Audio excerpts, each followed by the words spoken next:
Opening thoughts. I have a couple of questions and I hope you can balance them against what the law says. First of all, how public should the wealth declaration documents be? Those are one of the questions that will be obviously discussed. How should declarations then be verified? Once Steve has said this is my farm, how far should we go in verifying? And what are the sanctions for violations? Weigh in on those even as you give us your thoughts. Okay. First, thank you so much, Vega.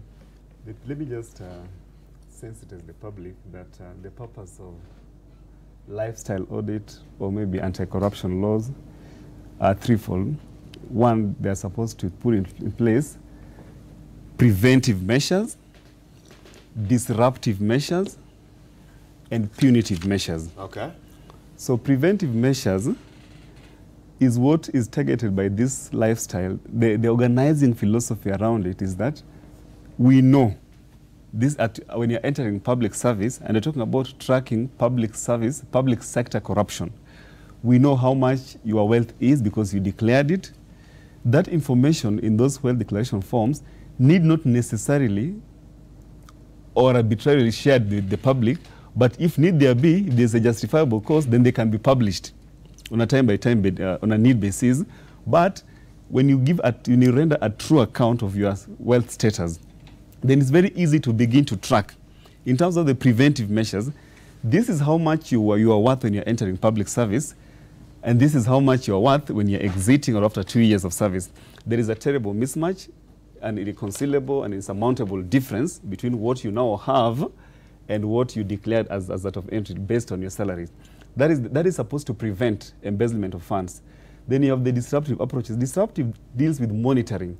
That while these people continue serving in this office, there has to be mechanism for continuous monitoring, you know. So a lifestyle audit ought to be a continuous exercise. You monitor if there is any process that can lead to fraud or falsification and loss of public funds, and then that can be dealt with. Now, the third level, if the preventive and disruptive measures don't work and people actually proceed and steal, then you're supposed to detect and punish. So the punitive measures, if you look at them now in totality, the law as it were, the anti-corruption laws. We have the Anti-Corruption and Economic Crimes Act. We have the Ethics and Anti-Corruption Act that creates the ESCC. We have the Bribery Act. We have the Leadership and Integrity Act. We have the Constitution. We have the Public Procurement and Disposal Act. Sound like so many laws. We have comprehensive laws that are supposed to be, if well coordinated, to improve detection and punishment of corruption if it does happen, or if it does occur. But ideally, all public officers are supposed to be sensitized upon employment that, listen, this legal framework is designed to track what you do, to discourage you or dissuade you, you know, or demotivate you if you wanted to be tempted to steal or embezzle public funds. That is the law as it were. Fair enough. Okay, so let's listen into what various leaders have had to say. We'll start with Oscar Sudi, obviously, who has come out quite strongly on this, Kapseret Member of Parliament. His remarks this weekend have really opened up this discussion, and this is what he said. Mkono rais, tupambane na ufisadi. Na nimeona pia juzi rais amesema tunataka tufanye audit ya lifestyle. Mimi nataka niambie rais tunakuunga mkono 100%. Hata mimi Sudi nataka nifanyie audit kuanzia nikiwa makanga mpaka leo nikiwa mjumbe. Na wafanye audit pia ya baba yangu wakati alikuwa cook Moi University mpaka saa hii. Na kila mtu akubali hiyo audit ifanywe. Kila mtu kuanzia rais, sasa wewe tufanye audit, hiyo ni mzuri. Kuanzia Jomo mwenyewe kuja mpaka wewe, Sudi kuja mpaka baba yake, na maneno yaendelee. All right. Before we listen to what ODM Chief Raila Odinga had to say, Suba Churchill, let me get a reaction from you. I mean, this is what I talked about earlier. You can clearly see that Honorable Sudi is trying to trivialize and politicize, in a way, an exercise that is meant to tame the runaway theft of public resources. And when you listen to Sudi and he says it starts with him, go to his father when he was a cook. Now that is the kind of trivialization that we do not need at this time. And it is unfortunate from his statement and knowing how his political allegiance that the presidency as an institution does not seem to be reading from the same page on matters of fighting corruption. And that is going to be really a setback. And we have seen it that, you know, a section of the presidency, and particularly the deputy president, is all over the country. Wherever he goes about 2022, the president is focused on the fight against corruption, his Big Four agenda. And so when the two are not reading from the same page, then you get the impression that the fight against corruption is not going to be easy, because when he's suggesting that everybody, including those who have passed on, be investigated, then he's basically saying that will ensure, contrary to the, you know, the 100% support he claims to be giving the president, actually, you know, calling the president's bluff and saying, can we do it for everybody, dead and alive? And that is... My goodness. Steve, before I come to you, let me take you to the IEBC headquarters, where I want to bring in Francis Gashuri. I want to switch gears and talk a little bit about the challenges you've been seeing at the IEBC. We are crossing over to Anniversary Towers. Now, embattled IEBC CEO Ezra Chiloba appears to be an unwanted man at the IEBC. In fact, Citizen TV yesterday reported that the locks on Chiloba's office at Anniversary Towers have been changed. I mean, he may not access it if he were to return. Let me now bring in Francis Gashuri to let us know any sign of Chiloba from where you stand. I know you might not have really had a chance to go in, but secondly, what options does the embattled CEO have at this time? Wahiga, he is an unwanted man here as so far as the commissioners are concerned. Remember, after the court gave him some reprieve and allowed him to go back to the office pending the hearing and determination of the matter that he filed at the Labour court, he has not been allowed back, and he was expected to come back today, but the information that we have is that he will not be coming here because it will be futile. I mean, the locks to his offices have been changed. The members of his staff were also sent on leave, and some moved to other departments. So basically, he will be on his own. And as it is now, he's not coming back here for the time being. Remember, he was suspended yet again on Thursday, a few hours after the judge of the Labour and Employment Relations Court, Steve Radido, gave him that reprieve. But what the information that we have, Wahiga, is that he is likely to head to the same court to file contempt of court proceedings against the chairman and the two commissioners whose decision to send him packing yet again on Thursday basically outdid or dismissed what the judge had given him on Thursday to come back to the office. And the preliminary report of the internal audit that was conducted by the auditors and some members of staff in the commission, of course supervised by the chairman, is ready. It was handed to the commissioners yesterday, and they're saying they're expecting a full report mid next month. The feeling from some of the members of the staff is that this report clearly indicts Chiloba, and that it is what is going to be used to send him packing actually for good, like sacking properly. And remember, he is an employee of the commission, and commission is commissioners. So that is where the battle lines are drawn. Remember, this is also happening at the same time when there's also push for Chebukati and the two remaining commissioners, Boya Molu and Abdi Yakub Gulie, to exit and pave way for the constitution of the commission. So a lot of high voltage drama here at Anniversary Towers, Wahiga. Actually, just a quick one. What else can you tell us about this preliminary audit report? Have you seen a lot of it, or what you have are just, in a sense, bits and pieces of that report? Yes, as you say, bits and pieces. I have a bit of it. I'm told that primarily what seems to indict Chiloba in this internal audit report that was commissioned by the chairman and has basically been supervised by him and the two commissioners. They're saying that he has quite a number of audit queries in the award of tenders for the ICT system that was used in the last general election, as well as the tender that was also issued for matters of communication.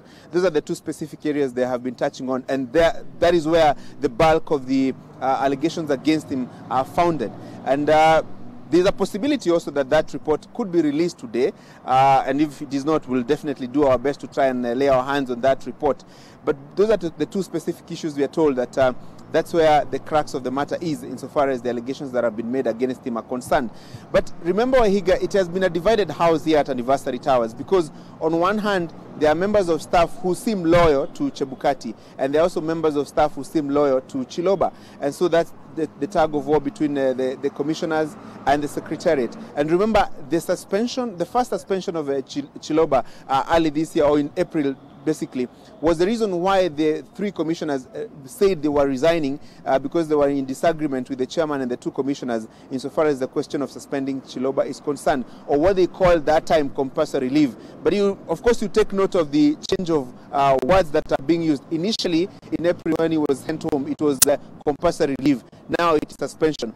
But the question will be, if he goes back to court, the order that he got on Thursday, does it immunize him? Does it insulate him from being sent away by the commissioners if they think they have a reason to? Because at that time he had been sent on compulsory leave and he contested that decision at the Labour Court, and Judge Steve Radido gave him a reprieve and allowed him to come back to court. Now, what some of the allies of Chebukati and the 2 commissioners are arguing is that the court did not stop the commissioners from suspending him again if they found a reason to do so. So those are some of the issues that are likely to generate debate in the court of law when the judge decides whether the chairman and the 2 commissioners are in contempt of court, or whether their decision to send him away on Thursday, just a few hours after he had been given a reprieve, was warranted. So high voltage drama, as I say, here at Anniversary Towers, and of course at the Labour Relations Court if he files that application for contempt of court. Wahiga. Gashuri, indeed high voltage drama. Please stay on top of that story for us and give us any updates as and when you get them. And obviously the fact, of course, in this report that we published yesterday, that the locks on Chiloba's office could have been changed. I mean, for me, that sends a very strong message. Francis Gashuri there, reporting live a couple of meters away from Anniversary Towers, where the IBC headquarters is located. We carry on with our discussion here, and before I bring in Steve Ogolla, we also know that ODM Chief Raila Odinga has spoken about the lifestyle audit. He said that he's willing to be audited, and he asked that proper agencies be set in place or tasked to carry out this audit. This is what he had to say yesterday in Mombasa. We changed tact and assured the government that we are together in the war on corruption. We are no longer whistleblowers. We are one with the government in executing the war on corruption. We remain in a position where we have taken a principled position that what is good for Kenya is good for ODM. The war on corruption is good for Kenya. We are in it fully. Lifestyle audits on leaders is good for Kenya.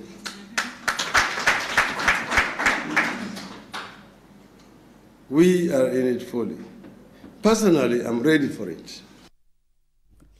Well, as that clip was playing, Steve Ogolla was whispering to me that as much as Honorable Raila Odinga has volunteered for that lifestyle audit, technically he doesn't have to be audited. Steve, is that correct? I hear the Prime Minister, but the law is this. We're talking about public sector audit, public sector governance. Okay. The law as it is, the Honorable Prime Minister does not hold, is not a constitutional office holder, The NASA wing of leaders who are office holders include limited to Senator Wetangula. Okay, so he can be audited, he should be. But yeah, you see, the law on audit, we're talking about containing public sector corruption among public officers and state officers. Is Raila a public officer, a serving public officer? No. Is he a serving state officer? No. So then he's a private citizen in public space. A private citizen in public space. Yes, yes. That is the law as it is. If I decide to plunge into politics and I'm not elected, I'm in public space, but I'm a private citizen. A private citizen. So there cannot be any extension of the law on audit to cover private citizens. Now, what I want to demarcate is this. It is not true, as Sudi said, that the audit can be done you can't have a chaotic expansion of this audit process because the law has demarcated a predictable pathway through which this audit must be done. And this is the pathway. If you look at the Anti-Corruption and Economic Crimes Act, it says there has to be reasonable suspicion that you may have accumulated wealth, or public wealth may have been diverted to your private benefit because of loss of public funds. So there has to be reason for audit. First of all, public funds have been lost, and we want to track where they've gone. Then we say for the duration financial year 2017-2018, or 2016-2017, 2017-2018, we lost about 10 billion. And these are the state officers, the public officers, so we want to track what was your wealth status based on your declaration as that of 2016, 2017, and 2017, 2018 financial years? Then, plus now, what is it that this audit can reveal? If there is a mismatch, the law described as an unexplained wealth. Are there limits on the kind of audit that can be done on an individual? Because I think Kenyans imagine it's all-reaching, almost. No. All-encompassing, actually, was the word I was looking for. Audit has been circumscribed in two ways. One, you can't extend it to people who are not public officers or state officers. Fair enough. Unless there's reason to show that this public money that has been lost, we can relate it to you, but the audit on your lifestyle and your property does not reveal much. But we have reason to believe that maybe your spouse or your son has that wealth. So before you extend the audit to private citizens who are related to public officers, you need a court order. Listen, you need a court order. You need to go to court, demonstrate your frustration that we fear that this state office or public office, that is the law, may have diverted the wealth to be held in trust by a close relative or a friend. And this is the foundation of our fear. Then the court will allow you to widen the scope of that audit. Okay. But it's not a chaotic expansion. Number two, which is very critical, and I think we are missing the point, it is not just up to the people who want to conduct this audit, which primarily is the ESCC, to just say we want to conduct the audit from whatever time we think. You must establish a foundation for this audit. We say our reason for conducting the audit is that public funds have been lost in this period. Based on your declaration we know your financial declaration from this period that is now under review. We want to do another audit within the stated period to see if there's a mismatch. Because audit should happen. Declaration should happen every 2 years. You can't audit people who have just entered public service now. If I'm in the private space. If I enter public service now, ideally and by common sense, because the law and common sense are inextricably linked, you can't begin by auditing. I've just entered. The period you are examining is the period covered during the audit. I wasn't there. I was a private citizen. Okay. So when I was there, even the period you are auditing, you can't say, because you're a public service, you're a public officer or a state officer, we want to open this audit to cover 10 years back. You must say what is the durational period that is contested. You must limit. That is the law as it is. That is the law as it is. Okay. So some leaders have also gone on social media to speak about this. 3 to be specific. Let's take a look at those tweets, and then I can give Suba Churchill a chance to respond to them. Okay, Teniso Leitumbi, he's been a Director of Communication State House. I am a public servant, and he's given his number there. I will present myself for lifestyle audit when my time comes. My salary, other sources of income, and property owned will be declared for audit. And then he refers to something Kipchumba Murkomen tweeted, the Senator of Elgeyo Marakwet, and said he's not saying anything different from that. So he's defending the good senator. And the senator here, this tweet actually caused quite some uproar yesterday on social media. Nobody becomes rich or wealthy through salary. Open brackets, not Uhuru Kenyatta, not William Ruto, not Raila Odinga, close bracket. You must take loans, do business, sell goods and or services, do farming, create ideas and sell them, etc. Stop the nonsense of hashtag we know your salary, which is trending online at this moment. Mzee Kenyatta taught us to fight poverty, not riches. Okay, and one last tweet by Senator Aaron Cheriot. Kenyans have told us politicians what we need to do to end corruption. Big question is, are you Kenyans ready to do your part? Are you ready to vote without demanding money? I posed this to some of the MPs and the senators I had here this morning. The reactions were quite something else. Suba, let me hear from you. What do you think? Of course, I hear what the leaders are saying, and you can clearly see the tongue-in-cheek approach that Senator Murkomen has adopted.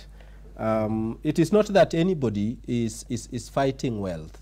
We want to see Kenyans get rich. There is no pride or prestige in being poor.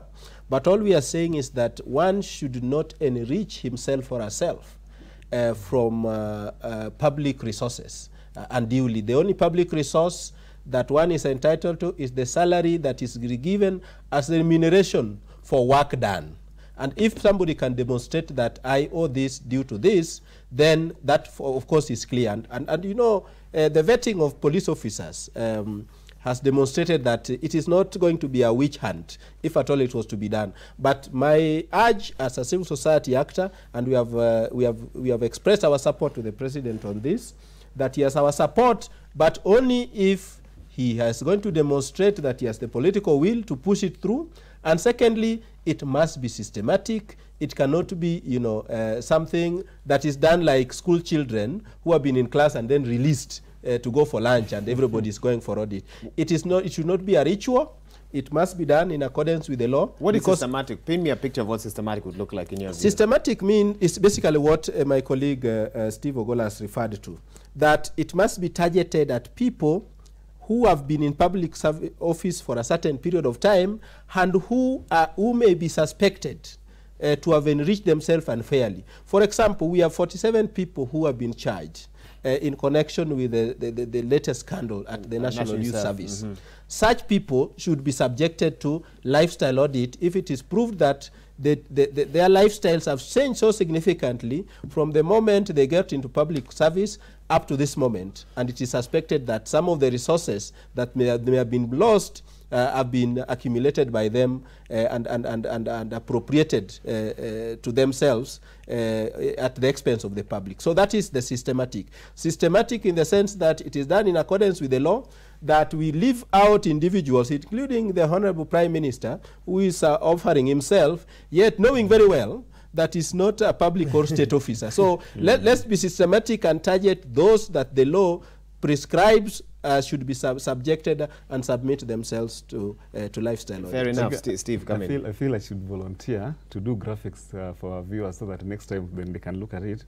Because the thing is this, but let me try to put this in point form. Because I really want the viewers to capture the law on the process and procedure towards this, governing this audit. It's not just something to be done in a very chaotic and disorganized manner. The Ethics and Anti-Corruption Commission is the only, in terms of the front-end processes, we have front-end processes, we have back-end processes. Back-end processes involves there's a conviction, which now the Financial Reporting Center and the ODPP is now, after securing a conviction, can then say, we want to apply for orders to confiscate your wealth, and then now recover it and then probably return it to the public coffers, because then you've been found to have been guilty after the trial is over. But the front-end processes, this is the procedure. There is reason to believe that public money has been lost. Then you examine who is it in that period that money was lost that was in charge of management of this money. Whether they have already left office. So if the Prime Minister can be audited, if the period to be covered the time he served as a state officer. But if the period to be covered covers, let's say, the last year when he's been out, that he's been out, then you can't extend the audit to him.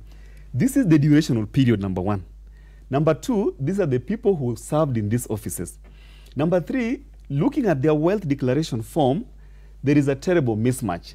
We suspect that money may have been diverted from public resources to their own private coffers, their own private accounts. Even as they suspect, they can go to court. ESCC can go to court. By law, they're allowed to apply for what are called preservation orders. You can tell the court that we want you to freeze the accounts of these state officers, because we fear that if this comprehensive investigation is finalized, they may have diverted the money and it will be a longer process trying to recover the money. That preservation order only applies to people who are under review. You get? After this audit is done, we will get to know. And what Murkomen is saying is both right and wrong. Wrong in the sense that nobody is interested in knowing how you make your money as your private businesses as a state officer. As long as there is no conflict of interest, you're not manipulating your office, abuse of office to make your money, nobody will have a problem with that. But what we are concerned with, you must be asked, and you'll be told, if you say that, like we now hear the National Tree Plantings program may have lost up to 2 billion. The people who are involved in that project, you then be told, can you explain to us how all of a sudden you have 900 million in your several accounts and in your investments and in your houses? Then they'll say, listen, I do other businesses, I farm, the kind of stuff that Murkomen is saying. Then we'll also interrogate. KRA will come in and tell us, those businesses in this duration, actually a lot of money was injected in those. You filed returns, yes. and so it's very easy to track and trace the money. Then EFCC will reach a conclusion that based on our inquiry, there is reason to believe that part of your resources may be attributable to corruption and Fair embezzlement. enough. Okay. We move to court for preservation of court order. We transfer this file to ODPP to initiate prosecution. Yes. Approach. So I think that is the process as laid Suba, on in behalf law. of the Civil Society Reference Group and another group, which I know you are the coordinator, what can bodies like yours do to keep the fight going? Because you said this shouldn't be a one-off. It's not a one-off. And chances are by December we might have forgotten about this. It needs the efforts of everybody. Unfortunately, even as the president embarks on the fight against corruption, his government from 2013 has been the harshest on the civil society.